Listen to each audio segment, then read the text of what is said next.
Well, good evening, everyone. Let me get your attention. Let me draw you together. And we're going to turn to focus on our big topic of the week, which this week we've called The God Who Wants to Comfort Us.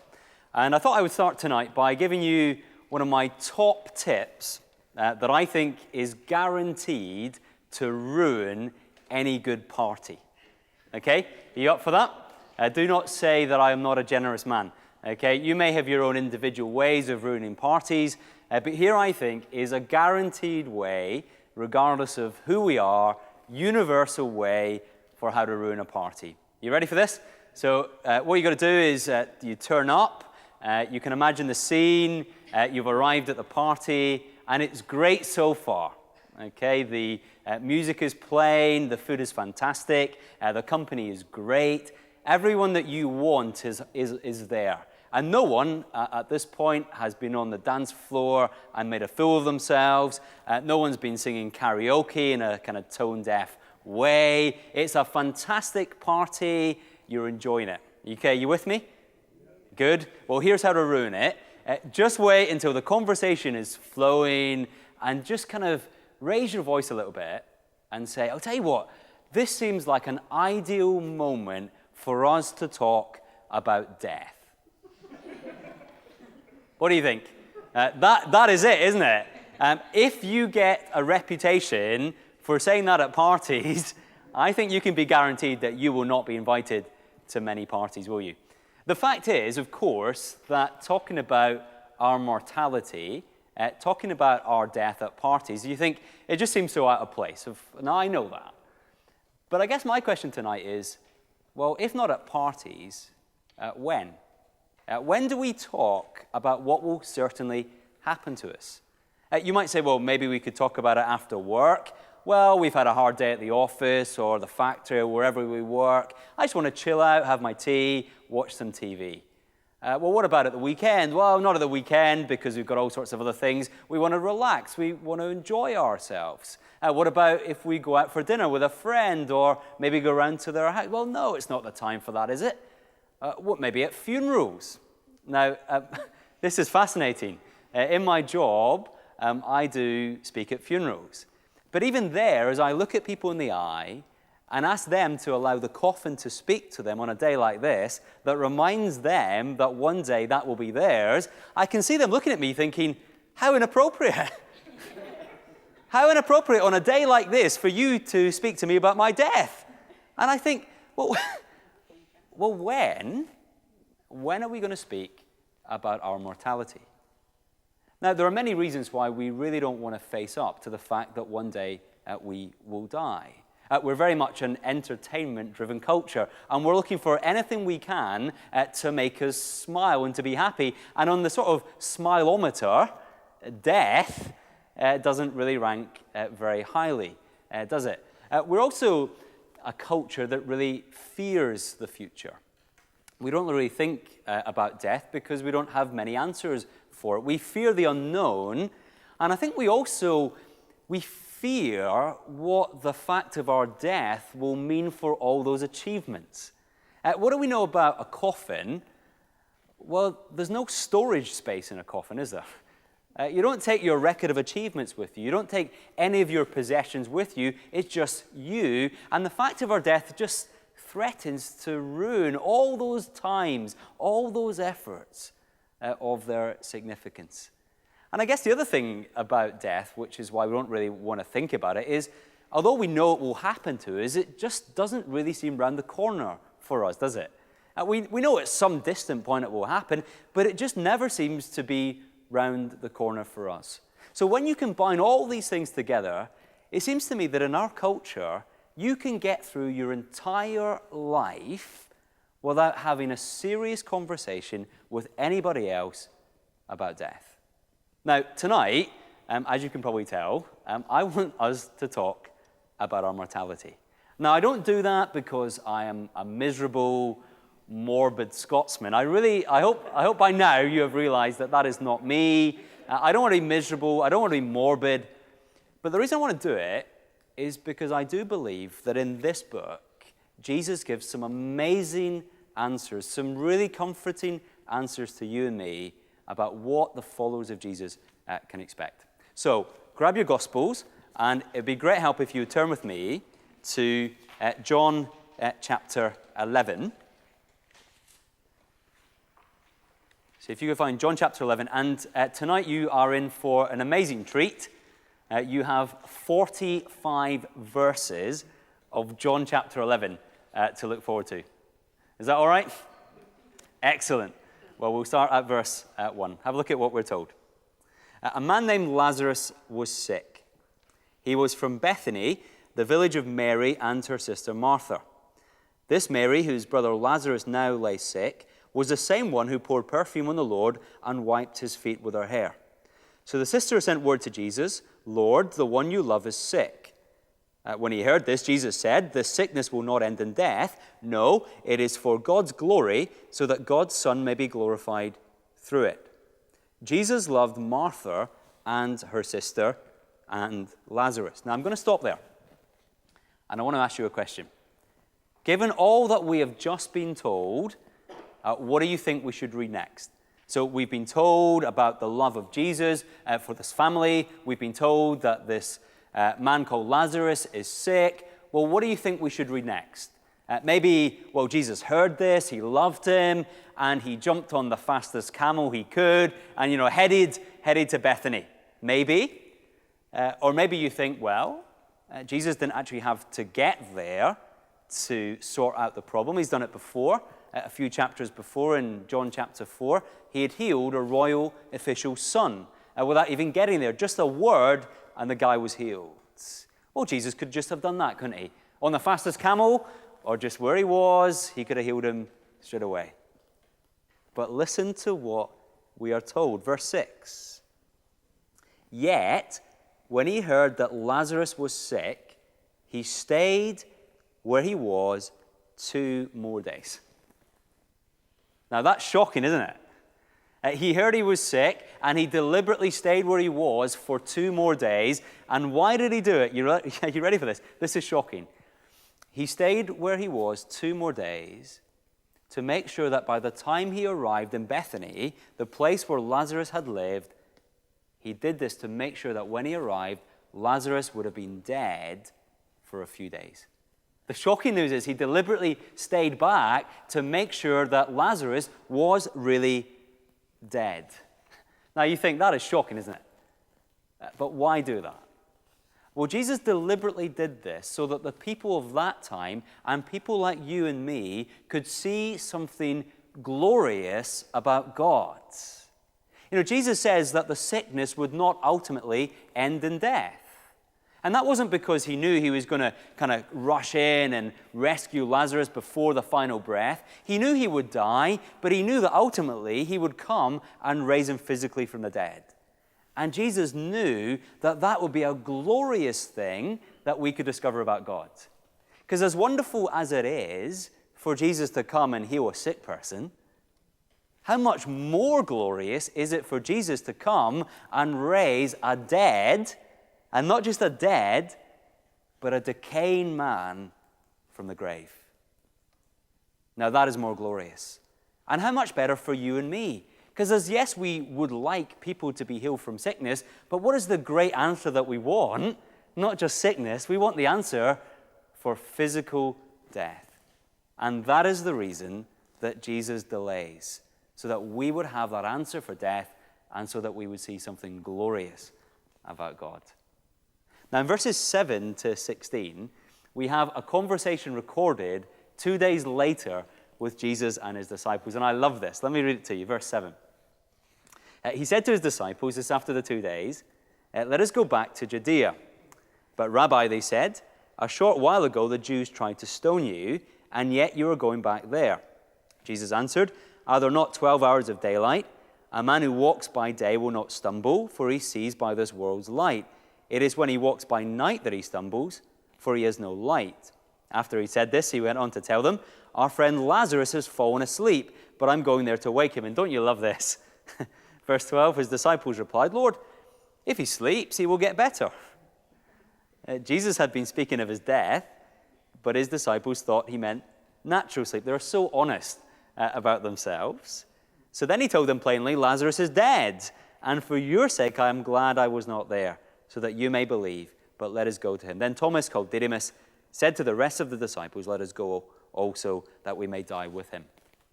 Now the bit I want to point out is how Jesus referred to the death of Lazarus. He knew for certain that Lazarus was physically dead, but how does he describe it?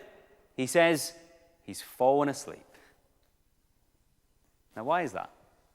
Well, Jesus was trying to make this amazing, outstanding claim that as easy as it is for us to wake someone from an afternoon nap, that is how easy it is for Jesus to raise someone physically from the dead.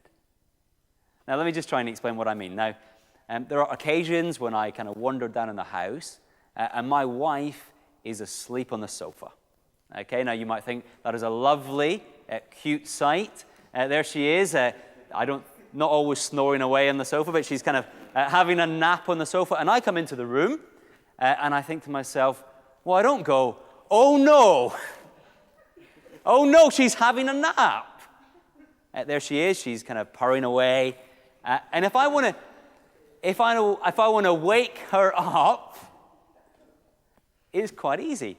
Now, I've learned the lessons of history that I've got to do it in a right way because although koalas are quite cute, they can also be quite vicious if they are woken in the wrong way.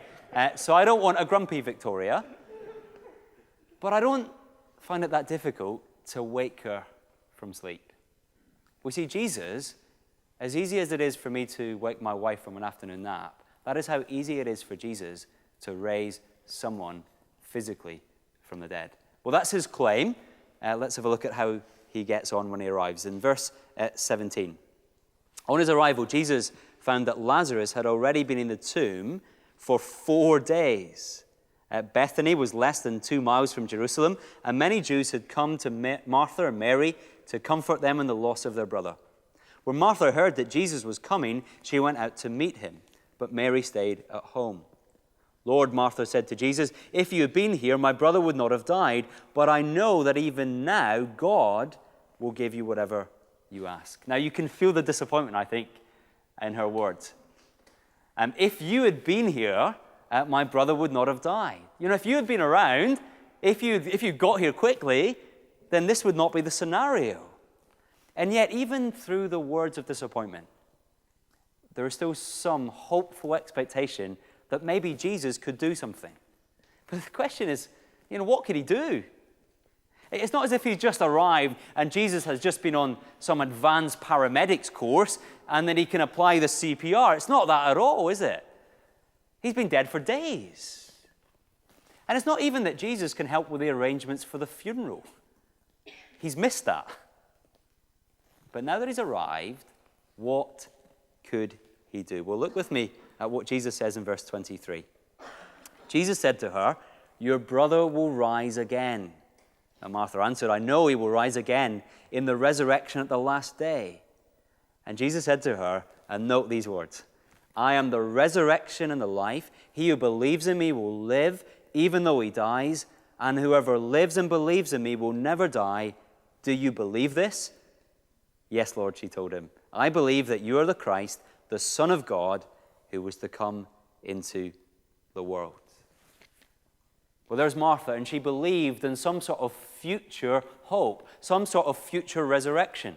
That's what many of the Jews at the time believed, that there would be a future day when all those who had faith in God will be raised physically from the dead. And that's what she hoped. She knew she would see her brother again, but at some distant day in the future. And Jesus believed in that day as well, but here, do you see, he makes it much more personal and much more centered on him. Yeah, there's a future day coming, but let me tell you about me. Jesus says, I am the resurrection and the life. Now, what does he mean by that? Well, he says two things, and you've got to see the two things to understand what Jesus means. He says, I am the resurrection, and he says, I am the life. Now, what does he mean? I am the resurrection. He says, I am the one who is going to be responsible for raising people physically from the dead at that future day. I'm not just going to be part of the show. I am going to be the star of the show. I'm the one who's going to be physically raising people from the dead. And I love this because it's all physical. The ultimate hope is physical resurrection from the dead. I don't know what your hope of heaven is, but it's not some boring existence, sitting on a cloud playing a harp. Does that excite you? Maybe a few rounds of the harp. But what about after that? Well, Jesus says the ultimate aim at the end for all his followers is physical resurrection from the dead. I am the resurrection, he says. But not just that, he says, I am the life. And this is when it gets really controversial. Because Jesus is claiming that we may exist without him, but that we can't live without him. He says it's very possible to exist in the world, to breathe, to dance, to watch things, to listen to things, and yet not to live. Because only by coming to follow him personally can we really find life, spiritual reconnection with the God who made us. Now, last week, we thought about that illustration of the whale and the beach.